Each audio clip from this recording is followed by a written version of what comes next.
دیکھا زمانے نے صدا تجھ کو نبی کا ہم سفر دیکھا، سفر ہو یا حضر غار ہو یا گنبد خضرا، سفر ہو یا حضر غار ہو یا گنبد خضرا، جہاں آقا نظر آئے تجھے سب نے ادھر دیکھا، دل و جان سے کیوں کر نہ ہو فدا تجھ پر یہ فقیر، دل و جان سے کیوں کر نہ ہو فدا تجھ پر یہ فقیر، کہ جب تیرے مریدوں میں علی دیکھا عمر دیکھا۔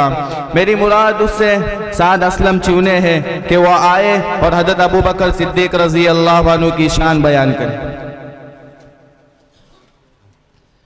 ابھی جو طالب علم پڑھ کے گئے ہیں ان کے سسر جی مولانا رفیع الدین کی طرف سے 2000 روپے کا انعام آیا ہوا ہے، اور اسی طرح ان کے ساتھی سعد کی طرف سے بھی 1000 آیا ہوا ہے، وہ آئے اور وصول کریں۔ السلام علیکم ورحمۃ اللہ وبرکاتہ۔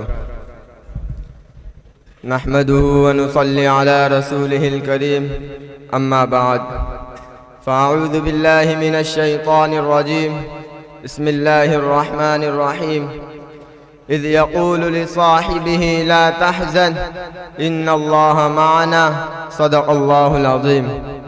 وقال النبي صلى الله عليه وسلم لو كنت متخذا خليلا غير ربي لاتخذت ابا بکر خلیلا۔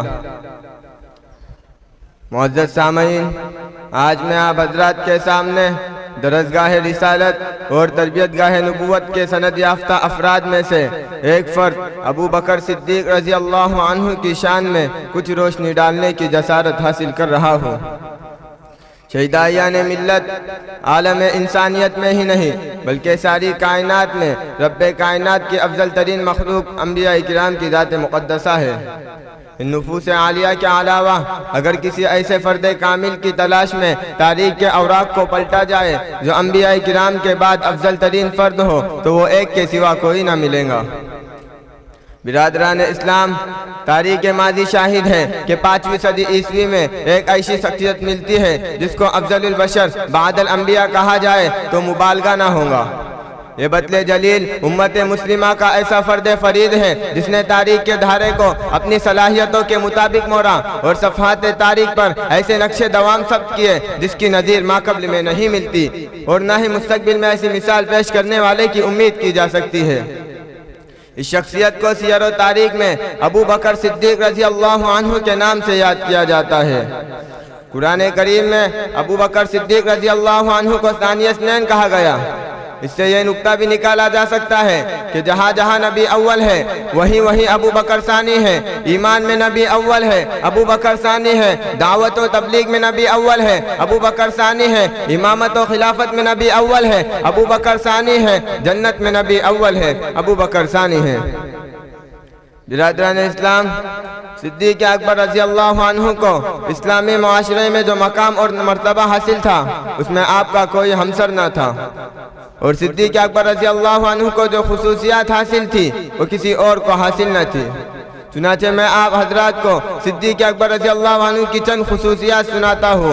صدیق اکبر وہی ہے جو لا تحزن ان اللہ معنا کی بشارت سے سرفراز ہوئے، جس نے مردوں میں سب سے پہلے اسلام قبول کیا، جو درسگاہ رسالت کا پہلا طالب علم تھا، جس نے قرآن میں صاحب النبی کا لقب پایا، جس نے غزوہ بدر میں حضور کے پہرے داری کا حق ادا کیا، جس کو حضور نے افضل البشر بعد الانبیاء فرمایا، جو وفات رسول کے بعد ثابت قدم رہا، اور جس نے منکرین زکوٰۃ کے خلاف جہاد کو اختیار کیا۔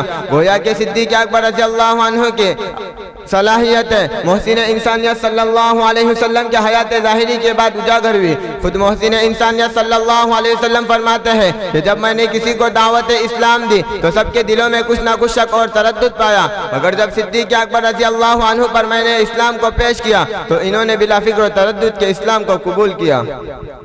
چنانچہ جس نے سب سے پہلا کلمہ پڑھا ابو بکر ہے، جو سب سے پہلے صحابی کہلایا ابو بکر ہے، جس نے سب سے پہلے مومن ہونے کا اعزاز پایا ابو بکر ہے، جس نے اسلام کی تاریخ میں سب سے پہلے کعبے میں خطبہ دیا ابو بکر ہے، جس نے آقا کو اپنے کندھے پر اٹھایا ابو بکر ہے، جو غار میں پہلے داخل ہوا ابو بکر ہے، جو غار سے پہلے باہر آیا ابو بکر ہے، جس نے آقا کو اپنی گود میں سلایا ابو بکر ہے، جس نے سانپ کا ڈسنا برداشت کیا ابو بکر ہے، جس نے ریاض الجنت کا ٹکڑا خرید کر دیا، ابو بکر ہے جس نے مسجد نبوی کی پہلی اینٹ رکھی، ابو بکر ہے جس نے صلح حدیبیہ کا مشورہ دیا، ابو بکر ہے جس نے نبی کی زندگی میں نمازیں پڑھائی، ابو بکر ہے نبی نے جسے اپنے مصلی کا امام بنایا، ابو بکر ہے نبی کے بعد روزے میں پہلا سونے والا، ابو بکر ہے نبی کے بعد روزے سے پہلا اٹھنے والا، ابو بکر ہے جنت کے 8 دروازے جسے اپنی طرف بلائیں گے، ابو بکر ہے اللہ کے غصے کو ٹھنڈا کرنے کے لیے آقا جس کا نام اعمال پیش کریں گے، ابو بکر ہے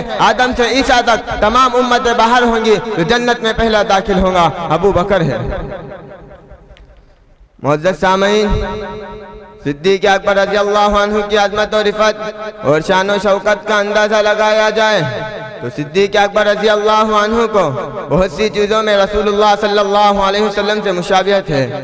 پیارے آقا کی عمر 63 برس، صدیق کی بھی عمر 63 برس۔ پیارے آقا کو وفات پیر کی دن آئی، صدیق کو بھی وفات پیر کے دن آئی۔ پیارے آقا کی وفات کے وقت سرحان اماں عائشہ بیٹی، صدیق کے بھی وفات کے وقت سرحان اماں عائشہ بیٹی۔ پیارے آقا نے فرمایا مسواک لائی جائے، صدیق نے بھی فرمایا مسواک لائی جائے۔ پیارے آقا نے فرمایا مسواک سخت ہے نرمی کی جائے، صدیق نے بھی فرمایا مسواک سخت ہے نرمی کی جائے۔ پیارے آقا کی مسواک کو اماں نے چبایا، صدیق کی بھی مسواک کو اماں نے چبایا۔ پیارے آقا کو وفات سے 2 سال پہلے زہر دیا گیا، صدیق کو بھی وفات سے 2 سال پہلے زہر دیا گیا۔ پیارے آقا کو زہر گوشت میں دیا گیا، صدیق کو بھی زہر گوشت میں دیا گیا۔ جو ساتھی پیارے آقا کے ساتھ تھے ایک ان میں سے اسی وقت شہید ہو گیا، جو ساتھی صدیق کے ساتھ تھے ایک ان میں سے اسی وقت شہید ہو گیا۔ پیارے آقا کو وفات سے 15 دن پہلے بخار آیا، صدیق کو بھی وفات سے 15 دن پہلے بخار آیا۔ پیارے آقا نے وفات سے 4 دن پہلے مصلی چھوڑا، صدیق نے بھی وفات سے 4 دن پہلے مصلی چھوڑا۔ پیارے آقا نے مصلی پر اسے کھڑا کیا جو بعد کا خلیفہ تھا،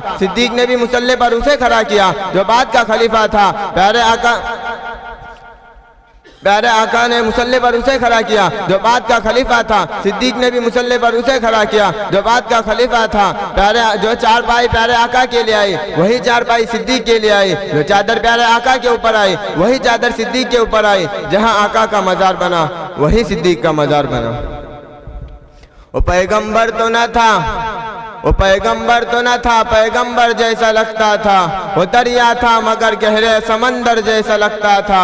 ترستے ہیں فرشتے جس کو چھونے کے لیے اکثر، وہ اس مسجد کے محراب و منبر جیسا لگتا تھا۔